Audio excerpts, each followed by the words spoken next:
Welcome to This Explainer. I am so thrilled you're tuning in today because we are looking at a truly groundbreaking piece of research. We're going to explore Bonny Norton Peirce's 1995 study. And let me tell you, this completely shifted how educators and researchers understand language learning.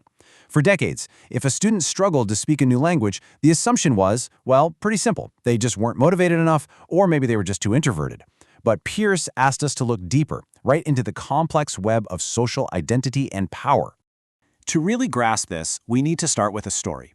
Picture this. It's the early 90s in a Canadian workplace, and we have an exchange between an Anglophone Canadian worker named Gail and Eva, who is a recent immigrant from Poland. A customer walks in wearing a Bart Simpson shirt, and Gail points him out. When Eva doesn't recognize the character, Gail delivers this line. "How come you don't know him? Don't you watch TV? That's Bart Simpson." Now, Eva was normally super eager to practice her English, but this left her completely silenced. As she later wrote in her diary, it made her feel so bad that she didn't answer Gail at all. So, what exactly happened there? Let's dive into this central mystery.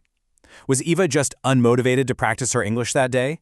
Was her so-called affective filter simply too high? Or was something much deeper, a hidden, underlying power dynamic in that room actively silencing her? And that brings us to Section 1, the limits of motivation. You know, for a long time, traditional second language acquisition relied heavily on this concept of motivation. Theorists like Stephen Krashen hypothesized that a learner's success was largely based on their affective filter. Basically, it treated motivation like a fixed personality trait. You were viewed as either this highly motivated extrovert or an unmotivated introvert. If you weren't speaking, well, your filter was on. But Peirce introduces a post-structuralist approach. Actually, scratch the fixed personality idea, she argues that learners have a highly dynamic identity and a complex social history. In this new paradigm, we stop looking at motivation, and instead we start looking at investment. Moving right along to Section 2, the concept of investment. To truly understand why someone like Eva might speak up one day and stay completely silent the next, we kind of have to toss out that simple label of motivation. Instead, we're going to lean into some economic metaphors drawn from the sociologist Pierre Bourdieu.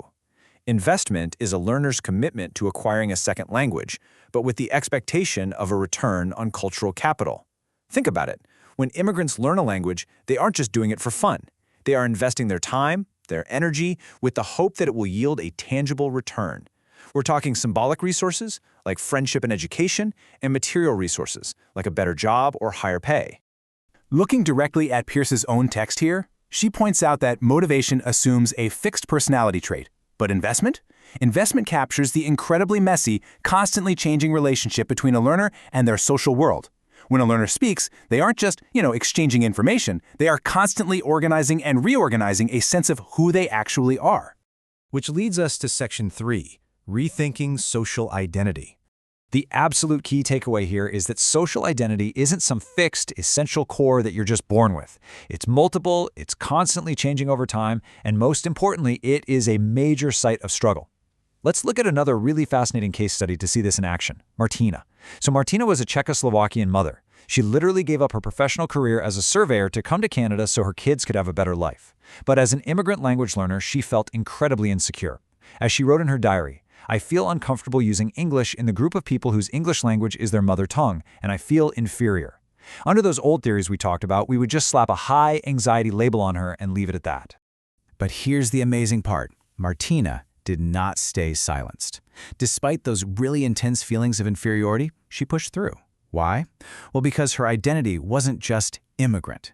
She was also a mother. And that identity as a primary caregiver gave her immense strength.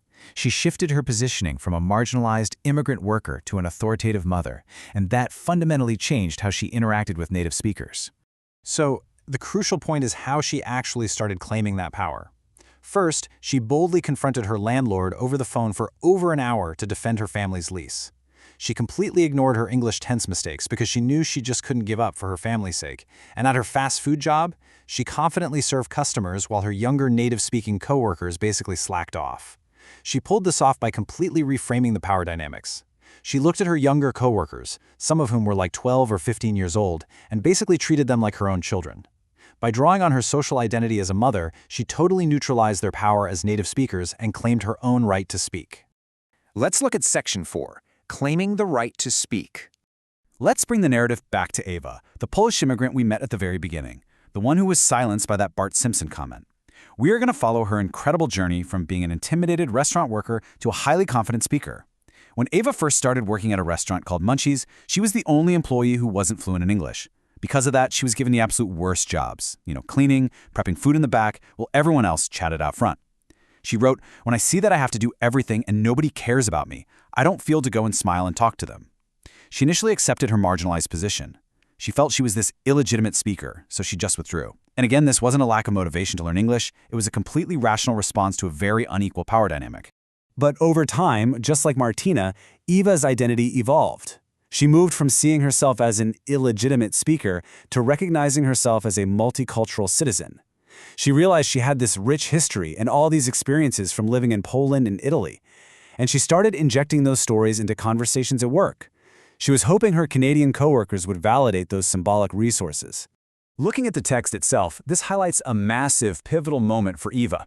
After a year of working there, a male customer rudely asked her if she was putting on her accent just to get more tips. Now, instead of shrinking away or staying silent like she did with the Bart Simpson comment, Eva was mad. She pushed back. She told him she wished she didn't have the accent so she wouldn't have to listen to comments exactly like his. She had successfully claimed her space and her right to speak as a multicultural citizen of Canada. If people treated her with disrespect now, she realized it was their problem, not hers. Which brings us to our final part, Section 5, Empowering Language Learners. Okay, so all of this theory is absolutely fascinating, but how do we actually use it? To help students navigate these really complex power dynamics, Peirce proposes something called classroom-based social research, or CBSR. This is a form of collaborative research where language learners act as ethnographers in their own local communities, with their teacher acting as a guide. The whole goal here is to transform learners from passive students just sitting at a desk into active researchers who are analyzing the power dynamics of their own daily lives. Implementing this method takes a few concrete steps. First off, learners investigate their opportunities to interact with native speakers, like who do they actually talk to and where does it happen. Second, they reflect critically on those engagements. Who held the power in that conversation? Why did it play out the way it did? Third, they record these observations in diaries, much like Eva and Martina did. And finally, they compare this data with their peers in the classroom. This process actively helps learners understand the invisible social structures around them, literally allowing them to create entirely new possibilities for interaction. I want to leave you with this incredibly provocative thought drawn directly from Pierre Bourdieu, which I think perfectly sums up this entire explainer. Who decides that those who speak are worthy to speak, and those who listen are worthy to listen? The next time you find yourself in a conversation, whether you're learning a new language or just speaking your native tongue, I challenge you to reflect on those unseen power dynamics in the room. Language isn't just about grammar or motivation, right? It's an investment in who we are and the power we hold in the world. Thanks so much for learning with me today on this explainer.